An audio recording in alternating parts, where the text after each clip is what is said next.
नमस्कार, मैं Devaki Meena, assistant professor समाजशास्त्र विभाग, सम्राट पृथ्वीराज चौहान राजकीय महाविद्यालय अजमेर। आज का जो हमारा टॉपिक है वह है संस्कृति का वर्गीकरण। अर्थात संस्कृति को हम कितने भागों में बांट सकते हैं। तो संस्कृति के वर्गीकरण के अंतर्गत हम देखते हैं कि समाजशास्त्री ऑगबर्न ने संस्कृति को दो भागों में बांटा है। भौतिक संस्कृति यानी कि मटेरियल कल्चर, और दूसरा है अभौतिक संस्कृति अर्थात नॉन मटेरियल कल्चर। तो सबसे पहले हम बात करेंगे भौतिक संस्कृति की। तो भौतिक संस्कृति के अंतर्गत मानव के द्वारा निर्मित जितनी भी भौतिक वस्तुएं हैं और मूर्त वस्तुएं हैं उनको सम्मिलित किया जाता है।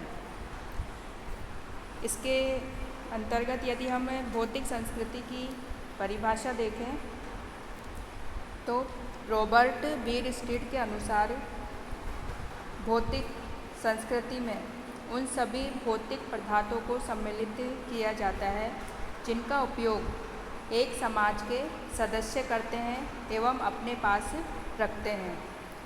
अर्थात जो भौतिक संस्कृति है उसके अंतर्गत मानव निर्मित सभी वस्तुओं को सम्मिलित किया जाता है और भौतिक संस्कृति के अंतर्गत जो वस्तुएं हैं उनका एक निश्चित माप होता है, वजन होता है, निश्चित लंबाई चौड़ाई होती है, जिन्हें हम देख सकते हैं, छू सकते हैं और अपने इंद्रियों के द्वारा जिनका हम आभास कर सकते हैं।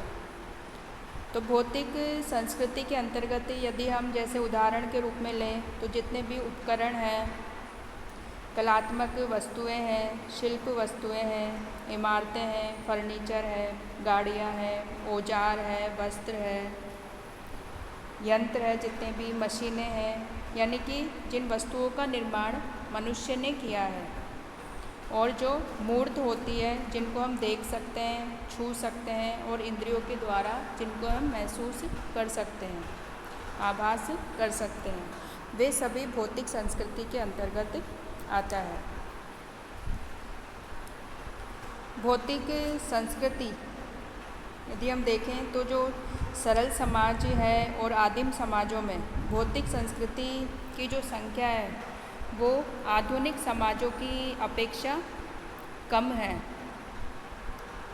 क्योंकि भौतिक संस्कृति की जो संख्या है वो धीरे धीरे उनमें बढ़ोतरी होती है। जैसे जैसे आविष्कार होते जाते हैं वैसे वैसे भौतिक संस्कृति की जो संख्या है, वस्तुओं की जो संख्या है वो बढ़ती जाती है। साथ ही जो भौतिक संस्कृति हो वह समाज में व्यक्ति के जन्म से पूर्व ही समाज में भौतिक संस्कृति उपस्थित रहती है या पहले से ही विद्यमान रहती है और व्यक्ति उनके अनुरूप अपने जीवन का अनुकूलन करता है भौतिक संस्कृति के अनुरूप। यदि हम भौतिक संस्कृति की विशेषताएं देखें तो जो सबसे पहली विशेषता है भौतिक संस्कृति की वो है मूर्त, यानी भौतिक संस्कृति मूर्त होती है जिसको हम देख सकते हैं, छू सकते हैं, महसूस कर सकते हैं। इनका एक निश्चित वजन होता है, लंबाई चौड़ाई होती है। नेक्स्ट जो विशेषता है भौतिक संस्कृति की वह है भौतिक संस्कृति संचयी है। इसका मतलब यह है कि भौतिक संस्कृति के अंगों में निरंतर वृद्धि होती रहती है। जैसे कि कोई नया आविष्कार हुआ किसी वस्तु से संबंधित तो उसमें और सुधार होता जाता है। अगली जो विशेषता है भौतिक संस्कृति की वह है भौतिक संस्कृति को मापा जा सकता है, यानी उसका मेजरमेंट संभव है, क्योंकि भौतिक संस्कृति मूर्त होती है, उसकी निश्चित लंबाई चौड़ाई होती है, वजन होता है और संख्या होती है, तो उसको हम निश्चित सरलता से उसको माप सकते हैं। अगली जो विशेषता है भौतिक संस्कृति की जो उपयोगिता है या उसका जो लाभ है उसका मूल्यांकन सरल होता है। यानी कि किसी वस्तु हम कोई भी वस्तु हमारे लिए उपयोगी है या नहीं है, तो हम आसानी से उसका माप संभव है। यानी कि जैसे पेन है, तो वो पेन से उसकी लिखावट अच्छी आ रही है या नहीं आ रही, तो इसका माप हम कर सकते हैं सरलता से। नेक्स्ट जो विशेषता है वो है भौतिक संस्कृति में परिवर्तन शीघ्र होते हैं। जैसे मान लो किसी वस्तु से संबंधित कोई आविष्कार हुआ, तो उस वस्तु में तुरंत परिवर्तन आ जाएगा और जो वस्तु का नया रूप है व्यक्ति उसे ग्रहण कर लेगा आसानी से।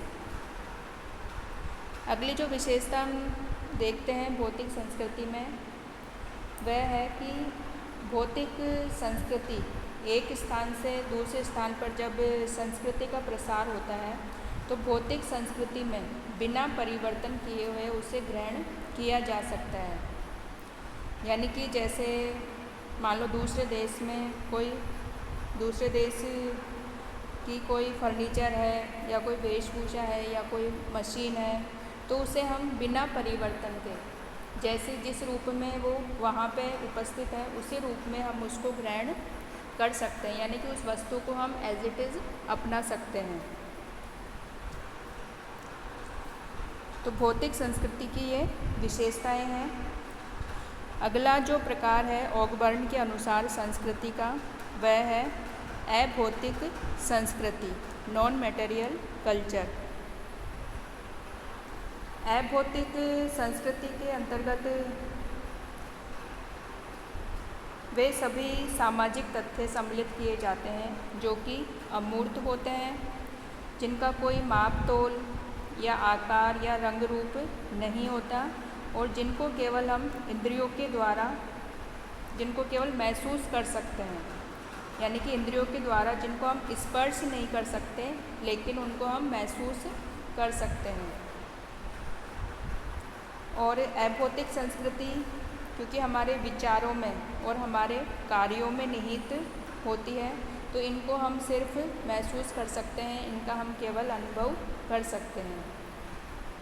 अभौतिक संस्कृति के यदि हम उदाहरण देखें, तो अभौतिक संस्कृति के अंतर्गत जैसे विश्वास है, समाज में प्रचलित विश्वास, मानदंड, प्रथाएं, रीति रिवाज, कानून, मनोवृत्तियाँ, नैतिकता, ज्ञान, कला, भाषा आदि सम्मिलित किए जा सकते हैं। और अभौतिक संस्कृति एक पीढ़ी से दूसरी पीढ़ी को स्थानांतरित की जाती है। और अभौतिक संस्कृति को व्यक्ति समाजीकरण की प्रक्रिया के द्वारा सीखता है, अपनी पहली पीढ़ी से अगली पीढ़ी में स्थानांतरित की जाती है और अपने माता पिता या अपनी पुरानी पीढ़ी से व्यक्ति अभौतिक संस्कृति को सीखता है। साथ ही यदि व्यक्ति जिस समाज में जन्म लेता है उसकी अभौतिक संस्कृति से अनुकूलन करके ही वह सफल सामाजिक जीवन व्यतीत कर सकता है, क्योंकि यदि वह उस समाज की संस्कृति के साथ अनुकूलन नहीं करेगा ढंग से, तो उसे अनेक कठिनाइयों का सामना करना पड़ता है। जैसे कि एक व्यक्ति किसी समाज में प्रचलित रीति रिवाजों या नैतिकता या प्रथा, धर्म आदि के विरुद्ध कोई कार्य करता है, तो समाज के द्वारा उसकी आलोचना की जाती है, उसकी निंदा की जाती है। और यदि वो बहुत ही ज़्यादा उल्लंघन करता है अभौतिक संस्कृति का, तो उसे दंड भी दिया जाता है समाज के सदस्यों के द्वारा।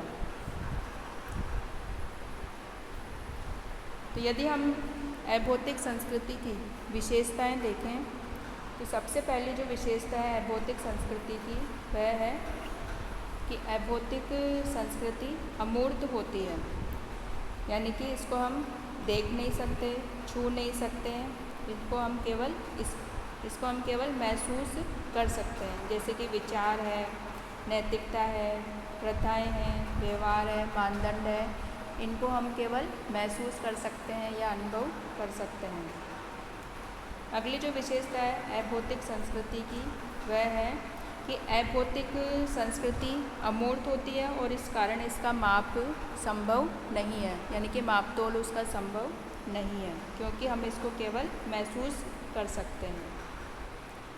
नेक्स्ट जो विशेषता है अभौतिक संस्कृति की वह है कि अभौतिक संस्कृति बहुत जटिल होती है। जैसे कि किसी समाज में प्रचलित विश्वास है, परंपराएं हैं, रीति रिवाज है, मनोवृत्तियां हैं, व्यवहार के मानदंड हैं, उनको समझना बहुत जटिल होता है। इनके पीछे क्या कारण रहे हैं, किस रूप में विद्यमान है, लोग इनका पालन क्यों करते हैं, इन सबको समझना बहुत जटिल है। अगली जो विशेषता है अभौतिक संस्कृति की वह है कि अभौतिक संस्कृति की जो उपयोगिता और लाभ का मूल्यांकन भौतिक वस्तुओं की तरह प्रकट नहीं किया जा सकता, क्योंकि जो अभौतिक संस्कृति है वह व्यक्ति के आंतरिक जीवन से संबंधित है। तो हम उसको ये नहीं कह सकते कि कोई भी, जैसे नैतिकता है तो व्यक्ति के लिए कितनी उपयोगी है या कितनी बेकार है, व्यर्थ है, तो इसका मूल्यांकन सरल नहीं है। साथ ही अभौतिक संस्कृति में जो परिवर्तन की जो गति होती है बहुत ही धीमी होती है, क्योंकि हम देखते हैं कि जो प्रथाएं हैं, परंपराएं हैं, जो प्राचीन काल से चली आ रही है वो आज भी समाज में पाई जाती है।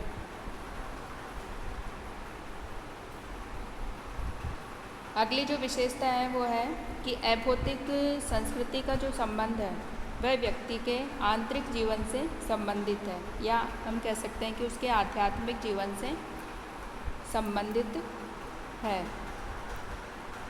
क्योंकि जो विचार है, विश्वास है, नैतिकता है, मनोवृत्तियाँ है, ये व्यक्ति के आंतरिक जीवन से संबंधित है, उसके व्यक्तित्व से संबंधित है, उसके व्यक्तित्व को ये चीज़ें प्रभावित करती है। तो इस प्रकार ऑगबर्न ने संस्कृति के दो प्रकार बताए हैं, भौतिक संस्कृति और अभौतिक संस्कृति। साथ ही हम ये कह सकते हैं कि ये जो दोनों संस्कृतियाँ हैं, भौतिक संस्कृति और अभौतिक संस्कृति, ये एक दूसरे से बिल्कुल अलग नहीं है, बल्कि एक दूसरे से परस्पर संबंधित है। एक दूसरे से ये प्रभावित होती है, साथ ही एक दूसरे को ये प्रभावित भी करती है।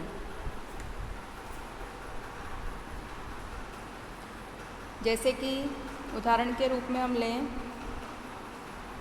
कि जो नए विचार है, नए नए विचार आते हैं, वो नए भौतिक आविष्कारों को जन्म देते हैं, जिससे नई भौतिक वस्तुएं बनती है, और ये वस्तुएं हमारे जो प्रथाएं हैं, रीति रिवाज है, मूल्य हैं, आदतें हैं व्यक्ति की, उसको प्रभावित करती है और उन्हें परिवर्तित भी करती है, परिवर्तित करने में अपना योगदान देती है। तो मानव समाज के अस्तित्व के लिए भौतिक वस्तुओं की अपेक्षा इनको जो बनाए रखने वाला ज्ञान है, यानी कि जो अभौतिक संस्कृति है, वो अधिक आवश्यक है। जैसे कि उदाहरण के रूप में यदि विश्व की जो सभी भौतिक वस्तुएं हैं वो नष्ट हो जाए, लेकिन यदि मानव के पास उनको पुनः निर्मित करने का ज्ञान है तो वो पुनः निर्मित की जा सकती है, यानी कि भौतिक संस्कृति का पुनर्निर्माण किया जा सकता है। लेकिन मानव के पास जो हजारों वर्षों से संचित जो ज्ञान है, उसका जो विज्ञान है, वस्तुओं को निर्मित करने का जो ज्ञान है उसके पास, यदि वो ज्ञान ही नष्ट हो जाए तो भौतिक संस्कृति का मानव के लिए कोई उपयोग नहीं होगा। तो कहने का मतलब यह है कि दोनों ही संस्कृतियाँ मानव जीवन के लिए आवश्यक है, दोनों ही एक दूसरे को प्रभावित करती है। संस्कृति के दोनों भाग एक दूसरे को प्रभावित करते हैं, एक दूसरे से परस्पर संबंधित है।